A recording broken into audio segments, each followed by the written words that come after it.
Hi, Chemistry 12-2, and welcome to week 8. We're going to have 4 videos this week, but I promise they're going to be short. Like I'm thinking 21 minutes. We are moving into Unit 4, our final unit. We have 2 weeks left, and we're moving into organic chemistry, one of my favorite topics. So we're going to take a look at Chapter 22 in your textbook this week, week 8, and Chapter 23 next week.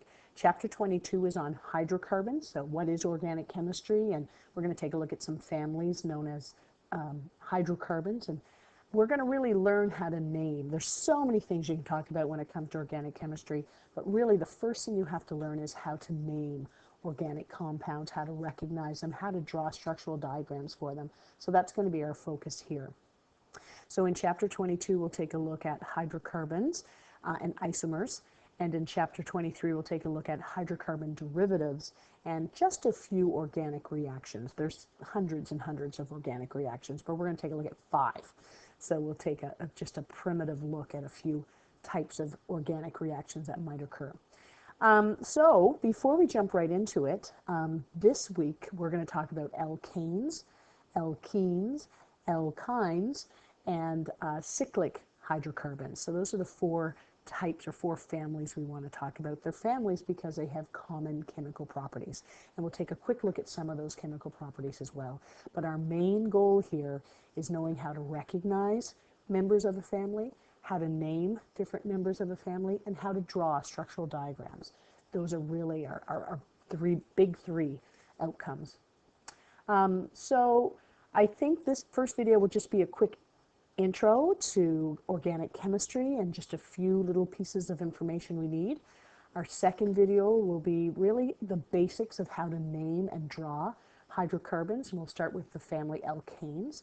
Our third video will be looking at the other families, alkenes, alkynes, and cyclic hydrocarbons.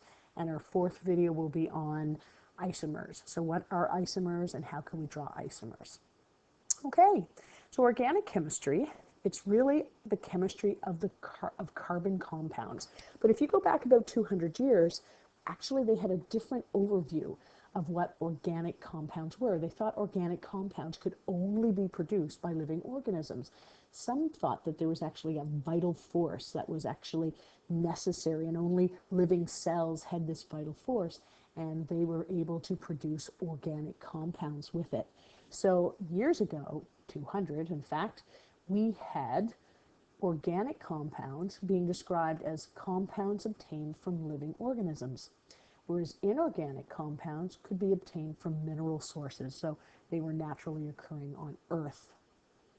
Jump forward, 1828, Wohlher was actually a scientist, the first one who was able to disprove, and remember, that's what science is all about, recreating experiments to see if you get the same results or different results. And what he was able to do was actually produce a very common organic compound called urea.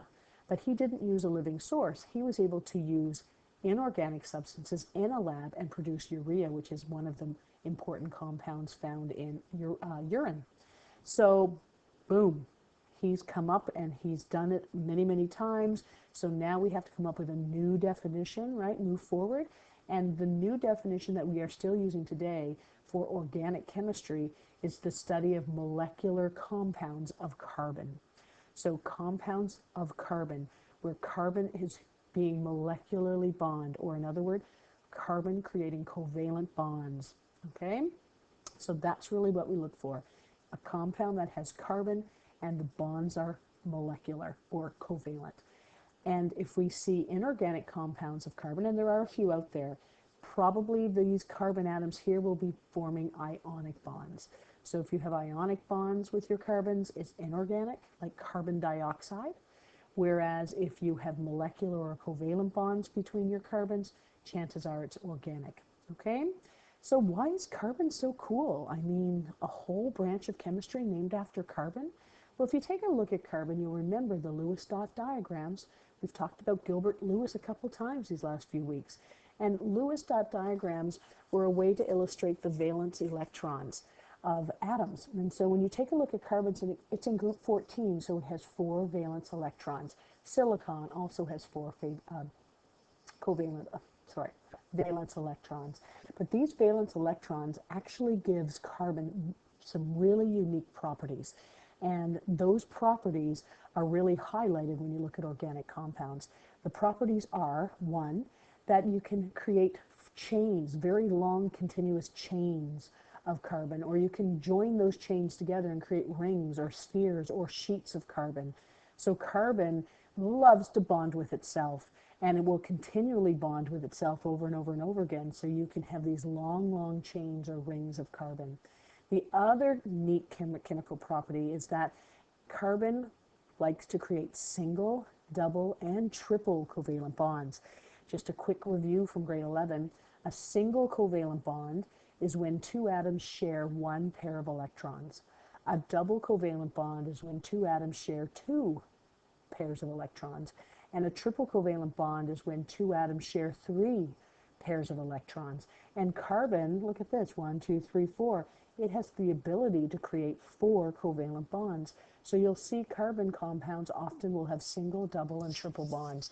So those are the two characteristics that make it really cool. Okay, because of these 4 valence electrons, it can create single, double, and triple bonds. It also can form and bond with itself over and over again and create chains and rings and spheres. And we'll see some examples of those as we continue forward. So just a comparison, you can see here our organic compounds, right? So we've got sugar, DNA, remember sugar, C12H22O11, that's an organic compound. We've got methane, we've got ethanol. Here, inorganic, salt, NaCl, carbon dioxide, silver, diamonds. So you find them naturally on Earth. Here, they all involve carbons that create molecular or covalent bonds. Okay, moving right along, we are going to take a look at chapter 22. So if you want to do some reading, that would be a good chapter to read. Organic compounds are carbon compounds that are there are over 1 million, so there's lots of organic compounds that you can study, and we'll take a look at some common examples and some unique examples as we travel through this week. The simplest organic compounds are known as hydrocarbons, and yes, you guessed it. They're simple because they only have 2 types of atoms. Hydrocarbons only have hydrogen atoms and carbon atoms, and there's lots of hydrocarbons. We're going to spend a whole week on it. So there's lots of different types of hydrocarbons, and they are composed of hydrogen and atom, or carbon rather. So the simplest, and we say the simplest because it contains 1 carbon. Remember, we're looking at chains of carbon, or we're looking at rings of carbon. So we're going to look at compounds that have several carbons. So this is the simplest because it has 1 carbon. Meth is a new prefix we'll talk about briefly here. We've got a few new prefixes we need to know when we start naming these hydrocarbons. So here we see carbon with its 4 covalent or its 4 valence electrons. Here we have hydrogen, and if you remember, hydrogen only has 1 valence electron. So it's searching, but it'll be happy if it makes 1 bond. Carbon needs to make 4 bonds before it's stable or happy. So that's why we're putting 4 here. So if we take hydrogen, and hydrogen shares here, here, here, and here, these are all covalent bonds. We have made our first hydrocarbon, and it's meth. The prefix METH, meth, means 1, and we're counting carbons when we use our prefix. ANE means it's in the family of alkanes. So all alkanes will end in ANE. I know this is an alkane because these are all single covalent bonds, right? Sharing 1 pair, sharing 1 pair, sharing 1 pair, sharing 1 pair, single covalent bonds, alkanes. We often will draw a line instead of the electrons. That line is representing the shared electrons, okay? So that bond is letting you know it's a covalent bond, shared electrons. Here we've got the chemical, so this is a structural formula showing you the bonding. Here's a chemical formula or molecular formula, just letting you know the atoms and how many of each you have. If we bump it up, let's take 2 carbons, okay? When we take 2 carbons, if we look at the bonding here, 4 electrons, 4 electrons, the 2 carbons actually share a pair themselves, and that covalent bond is the beginning of a chain. So we have 2 carbons in that chain. The other covalent bonds are still searching, so that's why we're going to use some hydrogens. So for each of the other electrons, we're going to join it up with a hydrogen. So we'll need 6 hydrogens. So here we have all of our bonding electrons, and you can see that one pair is being shared, one pair, so it's all single bonds here. Hydrogen's always going to be a single bond because it only has one electron to share, but carbon has four. In this case, there's a single bond or a single pair of electrons being shared between the carbons, so this is going to be a single covalent bond, so I know it's an alkane, A-N-E. But the prefix has changed because there's two carbons now, and the prefix for two is F. So this becomes ethane. The prefix counts the carbons. All right, well, I wanted to give you a little T-chart here. So when you take a look at carbon, we want to kind of organize the groups we're going to take a look at. So like I said, we've got 2 weeks to talk about it. So if you look at this chart down here, organic compounds, we're going to break them into two groups. Our first group are hydrocarbons, and we'll work with hydrocarbons during our week 8. And our second group is hydrocarbon derivatives, and we'll work with those during week 9. And so carbon can form so many different compounds because it has those 4 valence electrons and will always form 4 covalent bonds. These 4 bonds can involve single, double, and triple bonds, just as long as there are 4 of them in total. Some organic compounds form cyclic or rings, while others form aliphatic. So here's a fancy word for chain, C-H-A-I-N, chains. So aliphatic. So if you look at the aliphatic versus the cyclic, it just means a chain versus a ring, okay? And we're going to take a look at 3 families when it comes to aliphatic, and they are going to be alkanes, which I just talked about. We're going to talk about alkenes. How are they different than alkanes? We're going to talk about alkynes, and we're going to talk about aromatics. You can also have cyclic alkanes, cyclic alkenes, and cyclic alkynes, but this is what we're going to concentrate on. So if you're looking for a little T-chart for the next week, that's it for us. I'll come back and talk about this. Oh, that's driving people crazy, so I'll uncover these so you can see them as well. But these will be some of the families we'll talk about in chapter 23. But these are the families we're going to talk about. These are the families. They can come in chains or they can come in rings. And we'll also talk about aromatics. So like I mentioned earlier, there are a few new prefixes that you need to know when we work with organic chemistry or hydrocarbons. And some of them you recognize, some of them are new. And I'm telling you, you need the basics. So we want to fly through this week and next. We need to make sure we do some practicing right off the bat so that we get comfortable with the basics. It's a very systematic process of naming, so you need to know the basics so that you can move on and look at other families. So here's the basics. When we're counting in a ring or when we're counting in a chain, the number of carbons is what's going to determine the prefix we use. And we call them a carbon chain, or sometimes we call it a parent chain. So the chain of carbons. So 1 is meth, 2 is eth, 3 is prop, 4 is bute, pent, hexa, hept, oct, non, dec. So some are similar, same as before, but some have changed a little bit, so be aware of that. A couple other things just before I finish, just to get us kind of in the mood for naming. We want to know the difference between a structural diagram and a chemical formula. So there are different ways of that structural formulas or structural diagrams for organic compounds can be drawn. Their molecular formula or chemical formula does not share as much information about bonding as structural formulas do.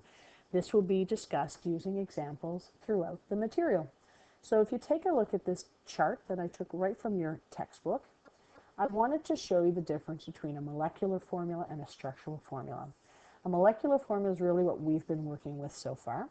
And a molecular formula, see, I just have our 10 alkanes, and alkanes are single bonds, and the prefix tells me how many carbons in a row.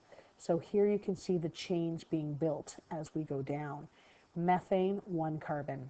Ethane, 2 carbons. Propane, 3 carbons. In a molecular formula, all it tells you is the atoms that are present and how many of each. It doesn't give you any hints about what atoms are bonded to what atoms. A structural formula gives you more information. A structural formula here will tell you that in this case, this carbon has 4 hydrogens attached to it directly. This one tells me that this carbon has 3 hydrogens, but one of its bonds was used to connect to the second carbon, which has 3 hydrogens, and so on and so on. So if we get down here to octane, this carbon has 3 hydrogens and is connected to this carbon, which has 2 hydrogens, and is connected to this carbon, which has 2 hydrogens. These guys only have 2 hydrogens because 2 of the bonds are used to hold to their brothers in the chain, the carbons beside them. You'll also note, and we'll talk about this a little later, boiling points. Low boiling points for short, small alkanes, larger boiling points as they grow. Okay? So, like I said, we're going to take a look at alkanes, alkenes, and alkynes. We'll look at chains, and we'll look at cycles or cyclic compounds. We'll also take a look at aromatics. But what term you should be aware of is this term here. It's called homologous series. And a homologous series means something similar. And so homologous means the same. So homologous series is several things that have something in common. We call it also a family. So a family of hydrocarbons with similar chemical properties and who share the same general formula are called homologous series. So we have 4 homologous series here. Alkanes will be a series or a family. Alkenes will be a series or a family. Alkynes will be a series or a family. Aromatics will be a series or a family. So we're going to take a look at 4 families this week. And they're families because 2 things. One, they have similar chemical properties. Okay, so just like you and your siblings, you have similarities, so you're in the same family. But also, they share a common general formula, and we'll talk a little bit about that, what a common general formula is. So the general formula for alkanes will be different than the general formula for alkenes, which will be different than the general formula for alkynes, which will be different for the general formula of aromatics. So these guys are your 4 families or your 4 homologous series. So I just want to talk a couple little things about alkanes. Actually, no, I'm not going to. I'm going to stop right here. That's a little introduction, and I'm going to start fresh with alkanes during video 2. Thanks for your attention. I told you, nice and short, 1731.